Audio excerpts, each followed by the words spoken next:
মারা যাননি, বেঁচে আছেন ইরানের সর্বোচ্চ ধর্মীয় এই নেতা। ইরানের ইস্পাহান অঞ্চলের কাছাকাছি হরমুজ প্রণালীর কাছাকাছি একটা বিকট আওয়াজ হয়। এরপর একটা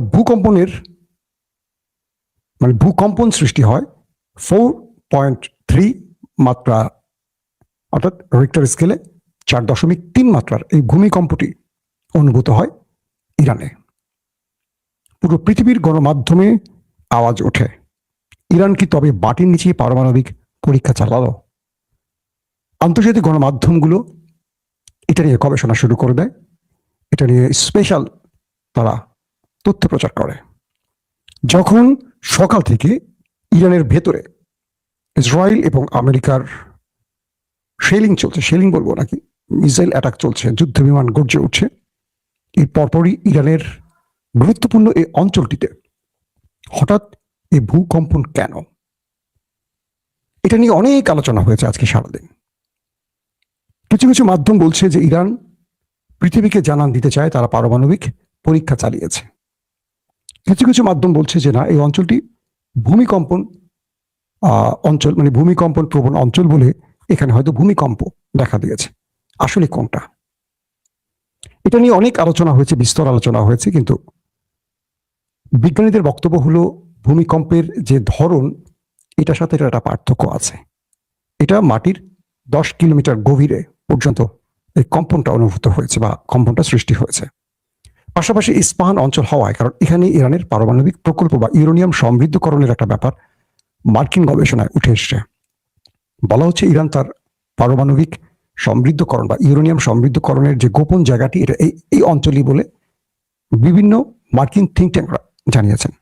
সেই জন্য সবার নজর আসছে যে ইরান কি তবে পারমাণবিক পরীক্ষা চালালো, এক ব্যাপার। দুটো বিষয় হলো, পাকিস্তান সব জানিয়ে দিয়েছে ইসরায়েলকে যে তারা তাদের আকাশ সীমা ইসরায়েলকে ইরানের বিরুদ্ধে ব্যবহার করতে দেবে না। আপনারা জানেন যে পাকিস্তানে মার্কিন কনসুলেট বা অ্যাম্বাসি টার্গেট করে হামলার ঘটনা ঘটেছে, আগুন ধরিয়ে দেওয়ার ঘটনা ঘটেছে, 9 জন প্রাণ হারিয়েছে পুলিশের গুলিতে। অর্থাৎ পৃথিবীর বিভিন্ন জায়গাটা হয়েছে। এবং সৌদি আরবেও আমরা আজকে দ্বিতীয় বুলেটিন আপনাদের জানিয়েছি যে সৌদি আরবে মার্কিন অ্যাম্বাসি টার্গেট করে অ্যাটাক করা হয়েছে। এরপর পৃথিবীর বিভিন্ন, অর্থাৎ মধ্যপ্রাচ্যের বিভিন্ন দেশ থেকে মার্কিন কর্মকর্তারা আরবের দেশগুলো ছাড়তে শুরু করেছে, বিভিন্ন বিমানে করে তারা চলে যাচ্ছে, এমন খবর আসছে। প্রশ্ন হলো, ইরান কি তবে পাগল হয়ে গেছে? তারা মার্কিন অ্যাম্বাসি টার্গেট করছে, মানে আমেরিকা কি তোয়াক্কা করছে না, যেখানে আমেরিকাকে সবাই কুর্নিশ করে চলে। বিভিন্ন আল জাজিরা, বিবিসি, সিএনএন এর মতো বড় বড় গণমাধ্যম বলছে ইরান দুটাই ম্যাচ খেলছে, মারো মরো এই নীতিতে তারা খেলা শুরু করেছে।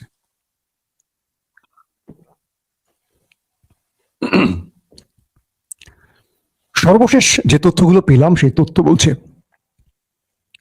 দখলদার দেশটির ভেতরে আন্তর্জাতিক যে সাংবাদিকরা প্রবেশ করেছেন, চীন, ফ্রান্স, ব্রিটিশ বা ব্রিটেন, টার্কিশ, অনেক সাংবাদিকের স্পেশাল, অর্থাৎ তারা যে নিজেরা ধারণ করেছেন ক্যামেরায় বা মোবাইলে বা তাদের বিশেষ ক্যামেরায় যে ভিডিওগুলো, সেই ভিডিওগুলো বিশ্লেষণে বলা হচ্ছে ইরানের শত্রু দেশটিকে পুরো খান্ডার বানিয়ে ফেলা হয়েছে। গুরুত্বপূর্ণ স্থাপনা বা তার আশপাশের যে ভবনগুলো আছে ইরান, সেগুলোকে মিসাইল এবং ড্রোন অ্যাটাক একদম লন্ডভন্ড করে ফেলেছে। কিন্তু গণমাধ্যমগুলোতে ইরান এবং আরবের খবরগুলো বেশি প্রচার করা হয় কৌশলগত কারণে। চীনের একজন সাংবাদিক আজকে ইসরায়েলের ভেতরে তিনি ধারণ করছিলেন এবং বলছিলেন কথা ভিডিও করার সময় যে আমি কিছুক্ষণ আগে এখানে একটি ইরানি মিসাইল অ্যাটাক করেছে এবং সঙ্গে সঙ্গে পুরো এলাকাটার মধ্যে কয়েকটি ভবন দুমড়ে মুচড়ে শেষ, একদম মানে কি বলবো, ধ্বংস হয়ে গেছে, আগুন জ্বলছে। তিনি দেখাচ্ছেন, বলছেন যে কিছুক্ষণ পর এখানে চলে আসবে নিরাপত্তা বাহিনী এবং এখান থেকে আর কোনো ভিডিও ধারণ করা যাবে না, ইভেন আমাকেও হয়তোবা কিছুক্ষণ পর এই ভিডিও আর ধারণ করতে দেওয়া হবে না। এর মধ্যেই দেখলাম যে নিরাপত্তা বাহিনী চলে এলো, তাকে তুলে নিয়ে গেল। এই পর্যন্ত লাইফটা হলো। পরবর্তী জানা গেল তাকে সেই দেশটির নিরাপত্তা বাহিনী নিয়ে যায় এবং তার ভিডিও ডিলিট করে দেয়। টার্কিশ বেশ কয়েকজন গণমাধ্যম কর্মী সেখানে প্রবেশ করে এবং তারা দেখায় যে ইরানের মিসাইল এসে কিভাবে হিট করছে। আরবের বিভিন্ন আউটলেট সেগুলো দেখায় সিরিজ ওই দেশটির ভেতরে ইরানের মিসাইল একটার পর একটা অ্যাটাক করছে। প্রশ্ন উঠেছে, তাহলে পৃথিবী বিখ্যাত প্রতিরক্ষা ব্যবস্থা, অর্থাৎ আকাশ প্রতিরক্ষা সিস্টেমগুলো কি তবে অকেজো হয়ে গেছে? আমেরিকা তার থার্ড প্যাট্রিয়ট কিংবা ইসরায়েলের যে আয়রন ডোম, এগুলো ব্যর্থ হচ্ছে, এগুলো কি কাজ করতে পারছে না। তখন মার্কিন বা বড় বড় সামরিক যারা এক্সপার্ট তারা বলছেন ইরান এখানে কিছু কৌশলে খেলা খেলছে, যেখানে বারবারই পরাস্ত হচ্ছে ইসরায়েল এবং আমেরিকা। বিষয়টা কি? ইরানের যে নতুন সিরিজের মিসাইলগুলো ইরান এখন অ্যাটাকে আনছে, এগুলোর সাথে পরিচিত ছিল না আমেরিকা এবং ইসরায়েল। এর মধ্যে খাইবার শেখান মিসাইলটি আসলে কি? Ballistic, hypersonic? এটার গতি প্রকৃতি কি? এটার ধ্বংসের কার্যক্ষমতা কি আসলে? এটা নিয়ে যে বিশ্লেষণগুলো আসছে সেখানে বলা হয়েছে ইরান এই মিসাইলটিকে দখলদার দেশের ভেতরে গুরুত্বপূর্ণ স্থাপনাকে টার্গেট করে ব্যবহার করেছে। বলা হচ্ছে যখন ইরান খাইবার শেখান মিসাইলটি ছোড়ে দখলদার দেশটিকে উদ্দেশ্য করে, তার আগে কিছু দুর্বল মিসাইল ছোড়ে। এরপর দখলদারদের কয়েক ধাপের, কয়েক লেয়ারের আকাশ প্রতিরক্ষা সিস্টেম সেগুলোকে ইন্টারসেপশনে ব্যস্ত হয়ে পড়ে।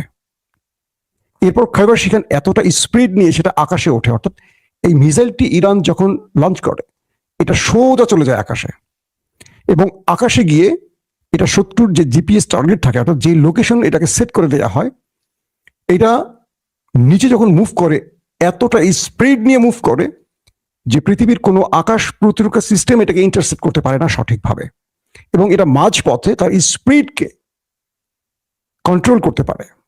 এবং এটা সামনে বলা হচ্ছে যে বিশেষ সেন্সিটিভ কোনো ক্যামেরা দেওয়া আছে হয়তো, বা এরকমই বলছে বিশ্লেষকরা, যে এটা যখন তার সামনে ইন্টারসেপশনের কোনো মিসাইল দেখে তার তার অবস্থানকে পরিবর্তন করে। সাধারণত প্যাট্রিয়ট, আয়রন ডোম কিংবা থার্ড কি করে, এই ব্যাটারিগুলোর ভেতরে যে এন্টি মিসাইলগুলো সেট করে থাকে এগুলো রাডারকে ফলো করে। রাডার যখন সংকেত দেয় যে শত্রুর কোনো মিসাইল আসছে, তখন সেটার স্পিডকে এই প্রতিরক্ষা সিস্টেমগুলো আগে বোঝার চেষ্টা করে, যেটা কত স্পিডে এটা আসছে, কোন পয়েন্ট থেকে আসছে, কোন দিক থেকে আসছে, কতগুলো আসছে। তখন সেটাকে ইন্টারসেপ্টের জন্য একটা নিরাপদ দূরত্বে, অর্থাৎ এটা ইসরায়েল থেকে যদি ইন্টারসেপ্ট করা হয় ইসরায়েলের ভূখণ্ড থেকে দূরে অথবা আকাশের এতটা উপরে যেটা নিচে পড়তে পড়তে মানুষের ক্ষয়ক্ষতিটা কম হবে, তো সেই মাপে এটা আকাশে ওইটাকে বিট করার জন্য মুভ করে, তারপর আকাশে সেটাকে ধ্বংস করে। তো বলা হচ্ছে ইরানের খাইবার শিখান যে মিসাইলটি দিয়ে নেতানিয়াহুর বাড়ি বা তার কার্যালয়, প্রধানমন্ত্রীর কার্যালয় হিট করা হয়েছে, এই খাইবার শিখান যখন আকাশে ওঠে প্রথমে, তারপর সেখান থেকে সেটা যখন নিচে মুভ করে, তখন এটার স্পিড এতটা পজিশন বাড়ে, এবং এটা পজিশন এইভাবে মধ্য আকাশে গিয়ে পরিবর্তন করে যে আমেরিকান এবং ইসরায়েলের যে আকাশ প্রতিরক্ষা সিস্টেম এটাকে আর ধরতে পারে না, এবং এটা নিখুঁত টার্গেটে গিয়ে হিট করে, যে কারণে ব্যাপক ক্ষয়ক্ষতি হচ্ছে এখন সেই দেশটির ভেতরে। দুই নম্বর, বিশ্লেষকরা আবার বলছেন যে এখানে ইরান আরেকটা কৌশল নিচ্ছে। ইরান যে আক্রমণগুলো করছে প্রত্যেকটা আক্রমণ ক্ষতির জন্য করছে না, কিছু আক্রমণ করছে আমেরিকা এবং ইসরায়েলকে তাদের যে অ্যান্টি মিসাইলগুলো আছে এগুলো ভান্ডার খালি করার জন্য। অর্থাৎ ইরানের পুরনো যে আদলের মিসাইলগুলো আছে, কম দামি যে ড্রোনগুলো আছে, এগুলো ইরান কম বেশি প্রতিদিনই ছাড়ে। ইরান জানে এগুলো হয়তো বা ক্ষতি করলে এটা বোনাস, না ক্ষতি করতে পারলে ভ্যালুলেস। তো যখন এই মিসাইলগুলো ইরান মারে, তখন এই ইন্টারসেপশনের পজিশনে এসে বা এই ব্যাটারিগুলো 3টা 4টা 5টা 10টা পর্যন্ত মিসাইল ছড়ে। আজকে লেটেস্ট একটা খবর দেখলাম একটা ইন্টারন্যাশনাল গণমাধ্যমে, যে ইরানের একটা খাইবার শেখান মিসাইলকে টার্গেট করতে 10টা মিসাইল মেরেছে ইসরায়েল, 10টা। এই 10টাকে ফাঁকি দিয়ে সেটা হিট করেছে দখলদার দেশের ভেতরে। কল্পনা করতে পারেন যে ইরান কি খেলাগুলো দেখাচ্ছে? ট্রাম্পের কপালে ভাঁজ পড়ে গেছে যে ইরানের মিসাইল জগতে বা ইরান মিসাইল নিয়ে আসলে কি গবেষণা করে কি দেখাচ্ছে বিশ্বকে। এখন বলা হচ্ছে এই মিসাইলগুলো শুধু তৃতীয় প্রজন্ম বলছে, এখনো পঞ্চম ষষ্ঠ প্রজন্ম ইরান ওপেন করে না। ইরান বুঝতেছে এই যুদ্ধটা আরো লং টাইম হবে, শত্রু আরো ব্যাপক আক্রমণ করবে। সেই ক্ষেত্রে শত্রুর পজিশন পরিবর্তনের জন্য বা শত্রুকে বড় রকম ধাক্কা দেবার জন্য ইরান পরবর্তী আরো ভয়ঙ্কর মিসাইলগুলোকে ওপেন করবে। এবং আজকে আইআরজিসি বা ইরানের পররাষ্ট্রমন্ত্রী বা ইরানের যিনি আলী লারিজাদেন, যিনি কথা বলেছেন যে আমাদের এখনো সারপ্রাইজ অপেক্ষা করছে শত্রুর জন্য। মিডল ইস্ট আর একটা খবরে দেখলাম যে মোহাম্মদ বিন সালমান, সৌদি আরবের যিনি ক্রাউন প্রিন্স বা প্রধানমন্ত্রী এই মুহূর্তে, তিনি আরবের একটা বৈঠকে সবাইকে বলেছেন যে ইরানকে খেপানো যাবে না। এখানে আমার একটু নিজস্ব বিশ্লেষণ তুলে ধরি মিডল ইস্ট আয়ের সাথে, আপনাদের সাথে মিলে কিনা দেখবেন। বলা হচ্ছে সৌদির ক্রাউন প্রিন্স এইটুকু বুঝতে পেরেছেন যে ইরানকে এখন খেপালে আরবের আর পিঠের চামড়া থাকবে না। বলা হচ্ছে সৌদির ক্রাউন প্রিন্স পূর্বের জায়গা থেকে তার অবস্থান পরিবর্তন করেছেন বিগত সময়টি, যখন ইসরায়েলের প্রধানমন্ত্রী নেতানিয়াহু গ্রেটার ইসরায়েলের ম্যাপ প্রদর্শন করেছেন, তখন থেকে গোপনে ইরানের সাথে মোহাম্মদ বিন সালমানের একটা সখ্যতা তৈরি হয়। এটা আমরাও বলেছিলাম, কিন্তু বিট্রাইটা করে আরব আমিরাতের মোহাম্মদ বিন জায়েদ। এবং দেখবেন যে সর্বাধিক আক্রমণ হচ্ছে কিন্তু দুবাইতে, মানে আরব আমিরাতে এবং বাহরাইনে। সৌদি আরবে কিন্তু মার্কিন স্থাপনাকে টার্গেট করছে, কিন্তু বেসামরিক জায়গাগুলোতে ইরান অ্যাটাক করছে না। এক, আর আরামকোতে, মানে সৌদির যে সবচেয়ে বড় তেল শোধনাগার আরামকো, সেখানে যে আক্রমণটা করেছে, ইরান এটা দায় স্বীকার করেনি। ধারণা করা হচ্ছে এটা মোসাদকে দিয়ে করানো হয়েছে।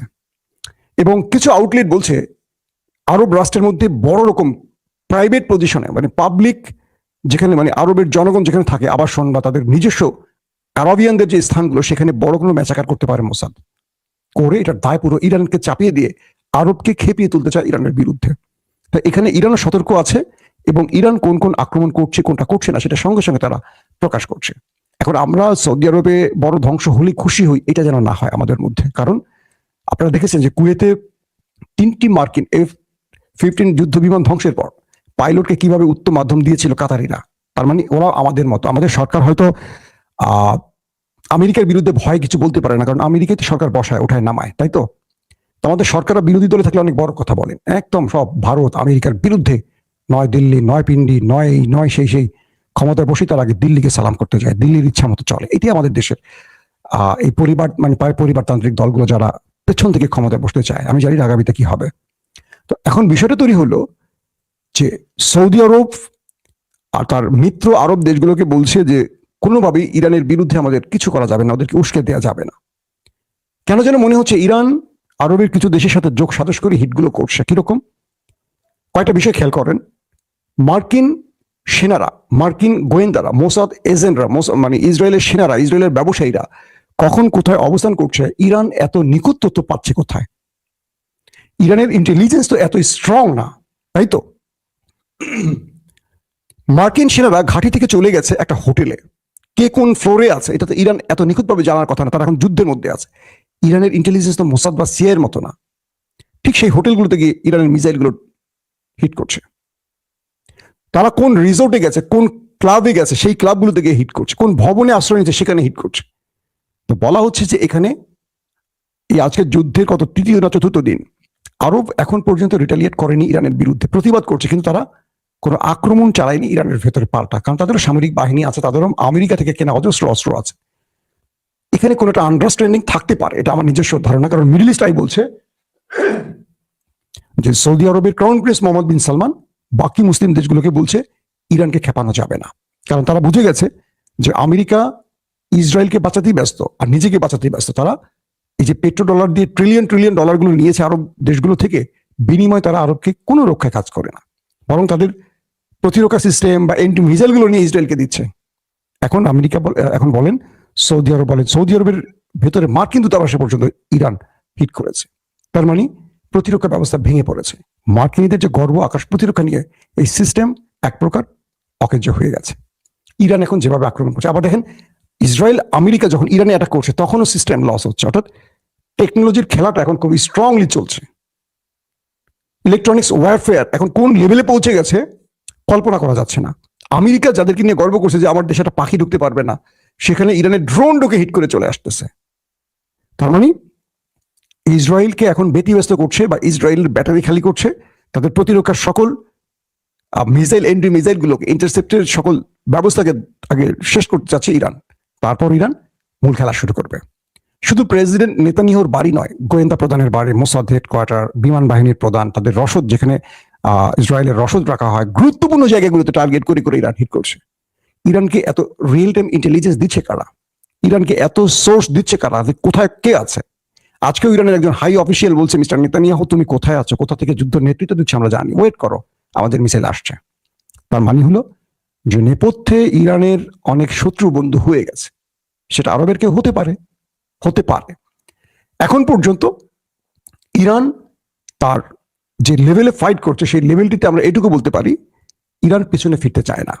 আমেরিকার সুর আবার দেখলাম পরিবর্তন হয়েছে। তিনি বলছিলেন ট্রাম্প যে আমরা স্থল অভিযানের কথা ভাবছি, কিছুক্ষণ আগে একটা স্টেটমেন্ট দেখলাম তিনি বলছেন যে এখনই ভাবছি না স্থল অভিযান চালাবো কিনা। পাশাপাশি হিজবুল্লাহর সাথে বেজে গেছে লেবাননে ইসরায়েলের।